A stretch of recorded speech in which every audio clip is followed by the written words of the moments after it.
స్త్రీశక్తి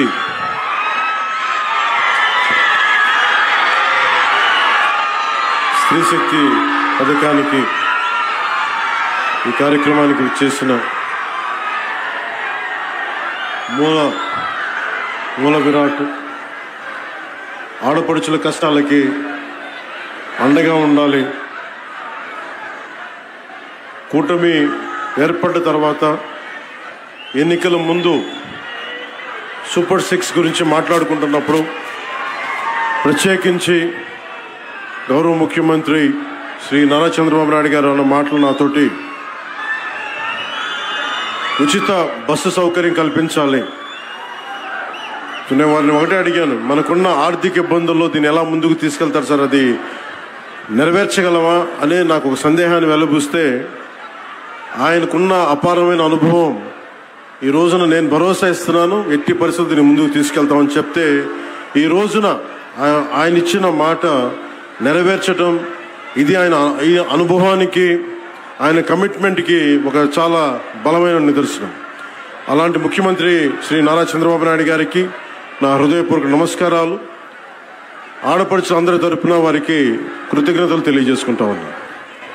అలాగే గౌరవ మానవ వనరుల అభివృద్ధి, ఇన్ఫర్మేషన్ టెక్నాలజీ, ఎలక్ట్రానిక్స్ మరియు కమ్యూనికేషన్, రియల్ టైం గవర్నెన్స్ శాఖ మంత్రివర్యులు సోదరులు శ్రీ నారా లోకేష్ గారికి నా హృదయపూర్వక నమస్కారం.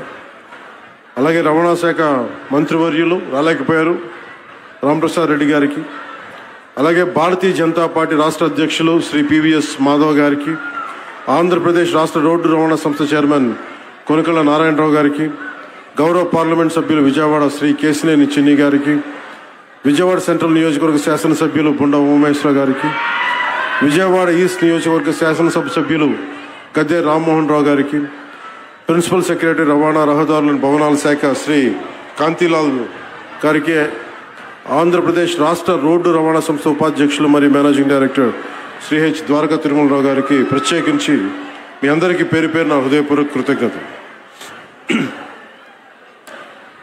ఇది ఆగస్టు 15 79వ స్వాతంత్ర దినోత్సవ సందర్భంగా ప్రత్యేకించి ఈ మహిళలకి ఉచిత బస్సు ప్రయాణం స్త్రీ శక్తి పథకం కింద ప్రారంభించడం చాలా ఆనందదాయకం. ఈ శుభ సందర్భాన మరోమారు మీ అందరికీ స్వాతంత్ర దినోత్సవ శుభాకాంక్షలు తెలియజేస్తా ఉన్నాం. మన రాష్ట్ర ఆడపడుచులకి ప్రత్యేకమైన శుభాకాంక్షలు తెలియజేస్తున్నాం. స్త్రీ శక్తికి సముచిత స్థానం ఇస్తూ మహిళా సాధికారత దిశగా మరో అడుగు ముందుకు వేస్తూ ప్రతి ఆడపడుచుకి ఇచ్చిన మాట నిలబెట్టుకుంటూ నారా చంద్రబాబు నాయుడు గారి నాయకత్వంలో కూటమి ప్రభుత్వం నేటి నుంచి ఆంధ్రప్రదేశ్ నివాసితులైన మహిళలకు, బాలికలకు, ట్రాన్స్జెండర్లకి ఆర్టీసీ ప్రయాణ బస్సుల్లో ఉచిత ప్రయాణం అందిస్తూ ఉంది. ఈ పథకాన్ని అమలు చేయడానికి కూటమి ప్రభుత్వం ఏటా సుమారు 2000 కోట్ల రూపాయలు ఖర్చు చేస్తూ ఉంది. గత ప్రభుత్వ అస్తవ్యస్త విధానాలతోటి కుదేలైన ఆర్థిక వ్యవస్థ గాడిలో పెడుతూనే, ఒకవైపు పెట్టుబడులను ఆకర్షిస్తూనే సూపర్ 6ని చాలా సమర్థవంతంగా ఒక్కొక్క హామీని చాలా బలంగా ముందుకు తీసుకెళ్తున్నారు. శ్రీ నారా చంద్రబాబు నాయుడు గారి నాయకత్వంలోని కూటమి ప్రభుత్వం ఇచ్చిన మాట మేరకు ప్రతి విద్యార్థి తల్లికి వందనం పథకం అమలు చేశాం. దీపం 2 పథకం కింద మహిళలకు ఇప్పుడే 2 విడత లబ్ధిదారులకు గ్యాస్ సిలిండర్లు ఉచితంగా ఇచ్చాం. స్త్రీ శక్తి పథకంతో మహిళా ప్రయాణికులకి ఉచిత బస్సు సౌకర్యం అందించేందుకు ఏపీఎస్ఆర్టీసీకి చెందిన 8458 బస్సులు ఉచిత ప్రయాణానికి అందుబాటులో ఉంటాయి. ప్రభుత్వం ఎంపిక చేసిన 5 రకాల బస్సుల్లో నిర్ణీత గుర్తింపు కార్డు, అది ఆధార్ కావచ్చు, ఓటర్ ఐడి కావచ్చు, రేషన్ కార్డు కావచ్చు, లేదా రాష్ట్ర మరియు కేంద్ర ప్రభుత్వ ఐడిని చూపించి రాష్ట్రం మొత్తం ఎలాంటి ఆంక్షలు లేకుండానే తిరిగేందుకు ప్రభుత్వం ద్వారా అవకాశం కల్పిస్తున్నాం. Palle Velugu, ultra Palle Velugu, express, city ordinary, city metro express బస్సుల్లో మహిళలంతా ప్రయాణించవచ్చు. మహిళా ప్రయాణికులందరికీ 0 షేర్ టికెట్ జారీ చేసి ప్రయాణానికి అనుమతిస్తారు. ఉచిత ప్రయాణంతో పాటు మహిళా ప్రయాణికుల భద్రత కూడా కూటమి ప్రభుత్వం అత్యంత ప్రాధాన్యత ఇస్తుంది. ప్రతి బస్సులోనూ సీసీ కెమెరాలు ఏర్పాటు చేయడంతో పాటు మహిళా కండక్టర్ల వద్ద ఒంటి మీద వేసుకునే కెమెరాలను కూడా ఏర్పాటు చేయబోతా ఉన్నాం. ఇది ఉచిత ప్రయాణం మాత్రమే కాదు, ప్రతి మహిళ ఆర్థిక భద్రత, ప్రయాణ స్వేచ్ఛ, సామాజిక గౌరవం అందించే మార్గం. ఇందాక దారి పొడవుతా ఉండవల్లి నుంచి వస్తా ఉంటే ఒక్కొక్క ఆడపడితో మాట్లాడుతూ ఉంటే ఎంతంత సేవ్ అవుతుందమ్మా మీకు ఈ ప్రయాణం వల్ల అంటే, విద్యార్థులకి 1500 నుంచి కొంతమందికి 2000 రూపాయలు. నిజంగా ఒక 1500, 2000 రూపాయలు ఒక సగటు ఆడపడుచుకి ఇది మనకి పొదుపు చేయగలుగుతున్నాం అంటే దానికి దూరదృష్టి ముందుకు తీసుకెళ్లిన గౌరవ ముఖ్యమంత్రి శ్రీ నారా చంద్రబాబు నాయుడు గారికి సంపూర్ణంగా ఈ గుర్తింపు ఆయనకి రావాలి. అలాగే మేమందరం ఈ రోజు ఇంత బలంగా చేయగలుగుతున్నాం, ఇంత ఇలాంటివి ఇన్ని పథకాలు ముందుకు తీసుకెళ్తున్నాం, పెట్టుబడులు ఆకర్షించగలుగుతున్నామంటే 2 కీలకమైనవి.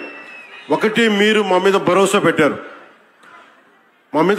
పెట్టారు. మేము ఎలక్షన్ సమయంలో మీకు చెప్పాం, మీరు చంద్రబాబు నాయుడు గారి మనకి నేతృత్వంలో ఉన్న కూటమి ప్రభుత్వాన్ని మీరు అండగా నిలబడండి, మేము మీకు అండగా నిలబడతాం.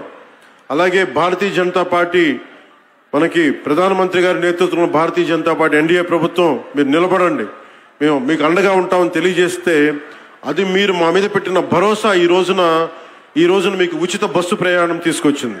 అలాగే భవిష్యత్తులో కూడా ఏమైతే మీకు హామీలు చేశామో మొత్తం సంపూర్ణంగా సాధ్యమైనంత మేరకు అన్ని రకాల కష్టాలని, అన్ని రకాల అవరోధాలని అధిగమించి మీకు అండగా ఉంటుంది కూటమి ప్రభుత్వం, చంద్రబాబు నాయుడు గారి నాయకత్వంలోని కూటమి ప్రభుత్వం అండగా ఉంటుందని తెలియజేసుకుంటూ, మాకు ఈ రోజున అమరావతి రాజధాని కావచ్చు, అలాగే వైజాగ్ స్టీల్ ప్లాంట్కి కూర్చోబెట్టిన నిధులు కావచ్చు, అనేక రకాలుగా పెట్టుబడుల ద్వారా మనకి ఆంధ్రప్రదేశ్ అభ్యున్నతికి, అభివృద్ధికి తోడ్పడుతున్న శ్రీ గౌరవ ప్రధానమంత్రి శ్రీ నరేంద్ర మోదీ గారి మార్గనిర్దేశకత్వంలో, నారా చంద్రబాబు నాయుడు గారి నాయకత్వంలో ఇంకా ఎన్నో పథకాలు, సేవలు ఈ కూటమి ప్రభుత్వం మీకు అందిస్తుంది, మీకు అండగా నిలబడతామని తెలియజేసుకుంటూ, మరోమారు 79వ స్వాతంత్ర దినోత్సవ సందర్భంగా మీ అందరికీ మరోమారు స్వాతంత్ర దినోత్సవ శుభాకాంక్షలు తెలియజేసి సెలవు తీసుకున్నాను. జై హింద్. ధన్యవాదములు సార్.